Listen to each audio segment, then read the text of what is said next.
Bonjour chers passionnés des sports automobiles, j'espère que vous allez bien. On se retrouve pour le débrief du Grand Prix du Canada. Alors malgré un Grand Prix où il ne s'est pas passé grand chose, eh bien il y a quand même beaucoup de choses à dire. On revient sur ce week-end canadien et toutes les surprises qu'il y a eu. Let's go!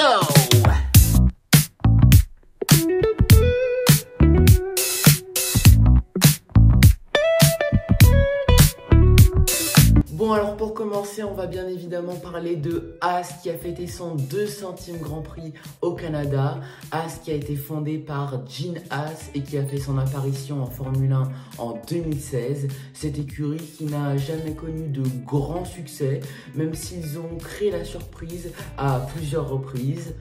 Notamment la pole de Kevin Magnussen en course sprint au Brésil en 2022. Et ils ont eu un beau cadeau d'anniversaire puisque Esteban Ocon, en partant de la 14e place, finit dans les points à la 9e position avec une stratégie osée mais payante. Esteban Ocon qui a attendu le 57e tour de course pour faire son arrêt au stand. La Haas qui avait du rythme incroyable, même avec des pneus usés. Alors encore une fois, j'ai l'impression que pour la Haas, ça dépend un petit peu des circuits. Sur un circuit, la Haas va être beaucoup performante en course. Et sur un autre circuit, ça va être la catastrophe absolue. Esteban Ocon prend la 9e place à l'arrivée et permet à Haas de prendre la 6e place du championnat constructeur. Quant à lui, Esteban Ocon prend une position au championnat pilote sur Isack Hadjar. Quant à Oliver Biermann, il termine à la porte des points 11e. Et encore une fois, la Haas qui s'est battue avec les Williams sur ce Grand Prix. La Haas qui avait vraiment beaucoup de rythme. Donc espérons que ça continue comme ça sur les prochains Grands Prix. Parce qu'on pourrait avoir une bataille Haas, Williams et Racing Blues. Franchement, je dis pas non.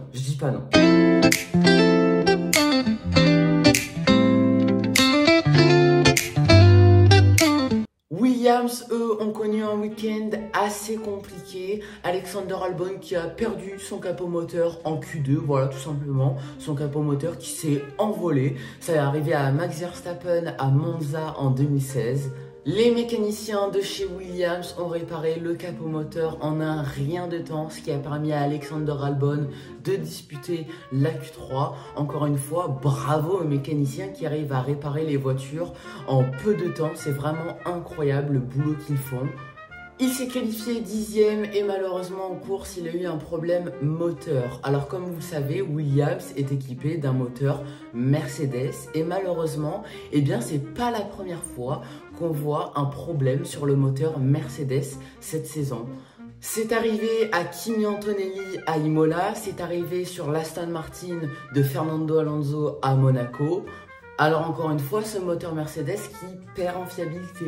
Il ne faudrait pas que ça arrive sur Mercedes ou encore sur McLaren, qui elle aussi est équipée d'un moteur Mercedes. Du coup, Alexander Albon a été contraint à l'abandon. Alexander Albon qui vit en ce moment des week-ends assez compliqués. Quant à son coéquipier Carlos Sainz qui s'est qualifié 16e, il a réussi à remonter dans la zone des points. Il a terminé 10e de ce Grand Prix. Une stratégie payante pour Williams. Incroyable course de Carlos Sainz. Voilà, Williams qui a connu un week-end assez compliqué, un peu à l'image de l'Espagne, mais qui reste quand même à 30 points de Haas. Ils ont une avance colossale. Ils se retrouvent un petit peu comme Aston Martin en 2024, dans un no man's land, si je peux dire ça comme ça, au championnat.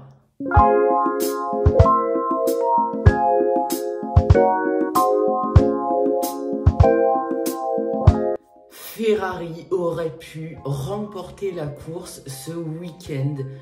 Charles Leclerc malheureusement a fait une erreur dans son dernier tour en Q3, ce qui l'a qualifié 8e sur la grille de départ et il le disait au carré des interviews, j'aurais pu aller chercher la pole position. Cette Ferrari qui avait du rythme en qualif, c'était pas le cas en début d'année et cette Ferrari qui avait surtout du rythme en course.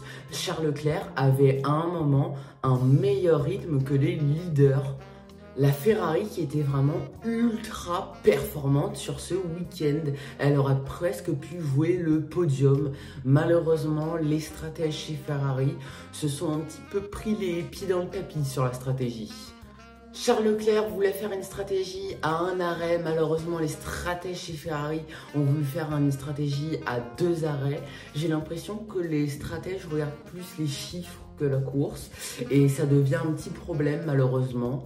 Et c'est là où je me suis rendu compte que c'est quand même toujours le pilote qui a la bonne réflexion. Quand on n'écoute pas le pilote dans une écurie, j'ai l'impression qu'on se prend à chaque fois le tapis.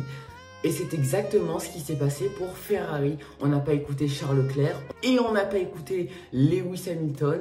Et là aussi, on s'est pris les pieds dans le tapis. Lewis Hamilton qui s'est retrouvé en 7e position à 30 secondes des leaders. Je pense qu'avec une meilleure stratégie, Charles Leclerc aurait peut-être pu aller chercher le podium. Ferrari qui du coup perd la 2e place au championnat constructeur, ils sont 3e derrière Mercedes qui a repris la 2e place au championnat constructeur. On va y revenir.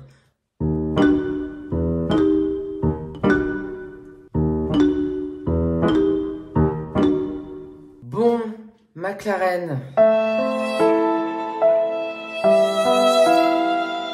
C'est la première fois depuis très longtemps que McLaren a connu un week-end aussi dur. Alors on a apporté des évolutions sur la McLaren, si je peux dire ça comme ça. On a modifié l'aileron arrière et les suspensions que pour Lando Norris. Oscar Piastri ne voulait pas de ces nouvelles suspensions. Et malheureusement, ça n'a pas fonctionné. En tout cas, sur ce circuit, c'était catastrophique. Déjà en qualification, Lando Norris s'est qualifié 7e. Alors cette 7e place sur la grille de départ, il y a quand même une petite explication. Lando Norris, sur sa première tentative en Q3, s'est loupé au dernier virage. Il s'est loupé sur les freins, il a dû court-circuiter et du coup, ça ne l'a pas mis en confiance pour sa 2e tentative. Et effectivement, sur sa 2e tentative, il s'est complètement raté. Ça l'a mis 7e sur la grille de départ. Donc vraiment très décevant pour Lando Norris. Oscar Piastri, lui, s'est qualifié 3e, un petit peu mieux, derrière Max Verstappen et derrière le poleman George Russell. Et en course, ça a été difficile aussi. Je m'attendais à une remontée de Lando Norris, mais en fait, pas du tout. Alors évidemment, il s'est décalé en stratégie, il est parti en pneumatique hard, ce qui fait qu'il a allongé son premier relais, donc il a gagné des places au moment où les leaders se sont arrêtés au stand, mais sinon il n'avait pas trop de rythme. Alors évidemment, cette stratégie décalée pour Lando Norris l'a beaucoup avantagé. En fin de course, il avait un rythme vraiment incroyable en fin de course, mais malheureusement, ça s'est mal terminé. Lando Norris 5e, Oscar Piastri 4e. Dans les derniers tours de course, il se retrouve à la bataille. Lando Norris qui, comme je vous l'ai dit sur ses derniers tours de course, avait vraiment beaucoup de rythme. Il jouait le podium tout simplement. Mais pour ça, il fallait qu'il dépasse son coéquipier, Oscar Piastri. Alors ce début de bataille était vraiment magnifique entre les McLaren, ils m'ont vraiment régalé. À l'épingle, à l'avant-dernier virage du circuit, Lando Norris plonge sur Oscar Piastri. Oscar Piastri arrive à décroiser, il reste roue contre roue sur toute la ligne droite. Oscar Piastri a l'avantage de l'intérieur pour le dernier virage, il reprend sa position face à Lando Norris. Et malheureusement, dans la ligne droite de départ arrivée, Lando Norris à l'aspiration se décale à l'intérieur où il y a le mur de la voie des stands. Il casse son aileron contre la roue arrière d'Oscar Piastri. Il se prend le mur et voilà, abandon pour Lando Norris. Alors j'aime beaucoup Lando Norris, c'est un de mes pilotes préférés, mais là je ne peux pas le nier. Il a fait une grosse erreur, c'était presque idiot de sa part et il l'a dit lui-même à la radio. Il se décale à l'intérieur alors qu'il n'y a pas de place du tout. C'est à se demander comment on peut faire cette erreur alors qu'il se bat pour le championnat du monde. Alors évidemment, je ne juge pas Lando Norris, je sais que c'est très compliqué de se battre contre son coéquipier au championnat, mais là vraiment c'est quand même fou de faire cette erreur. Il perd confiance face à Oscar Piastri, il perd des points face à Oscar Piastri et il en perd aussi face à Max Verstappen. Quant à Oscar Piastri, lui aussi a connu un week-end compliqué. Il s'est qualifié 3e, mais malheureusement au départ, il perd une place face à Kimi Antonelli. Il a joué un petit peu son Grand Prix sur le départ puisqu'il a terminé 4e de ce Grand Prix. Il met fin à une série de 8 podiums consécutifs. C'est la première fois aussi cette saison qu'on n'avait pas vu une McLaren en première ligne. Il faut vite oublier ce week-end pour McLaren et repartir sur de bonnes bases en Autriche dans 2 semaines.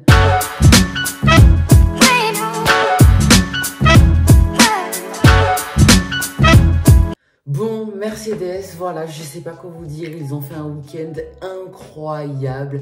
Alors oui, ils adorent ce circuit du Canada, ils étaient déjà très forts l'année dernière, mais là c'est complètement fou ce qu'ils ont réalisé.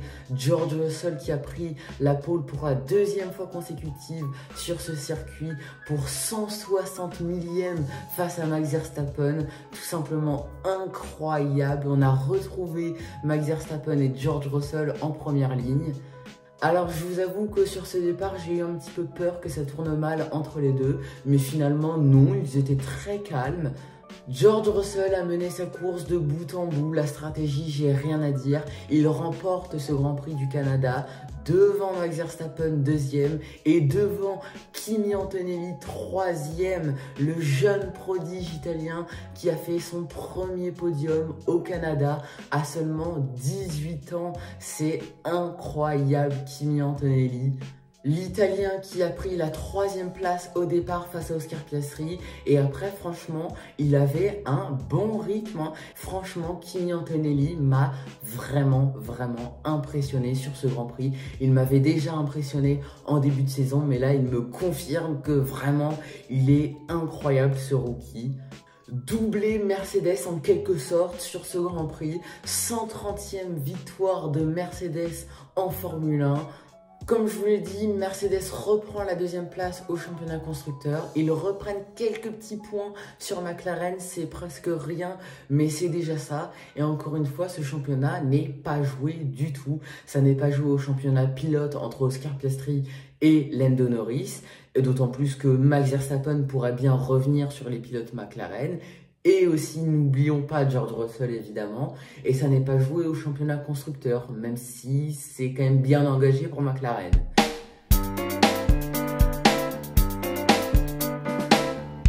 Bon, alors avant de terminer cette vidéo, j'avais envie de vous faire un petit bonus. J'avais envie de vous parler des 24 heures du Mans qui ont eu lieu ce week-end. Alors, je sais que je ne vous ai pas encore parlé d'endurance sur cette chaîne YouTube, je crois.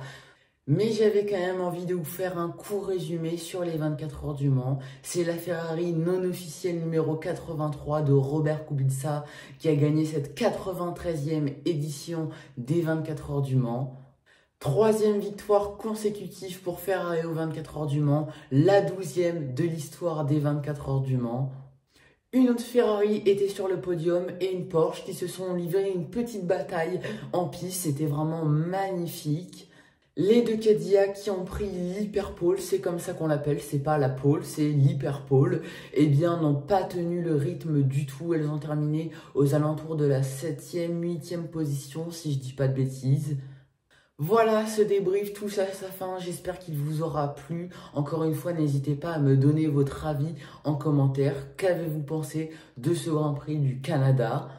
Quant à moi, eh bien, je vous dis à très bientôt pour de nouvelles histoires toujours plus extraordinaires sur le sport automobile, pour de nouveaux Grands Prix toujours plus incroyables en Formule 1 et pour de nouveaux Grands Prix en MotoGP.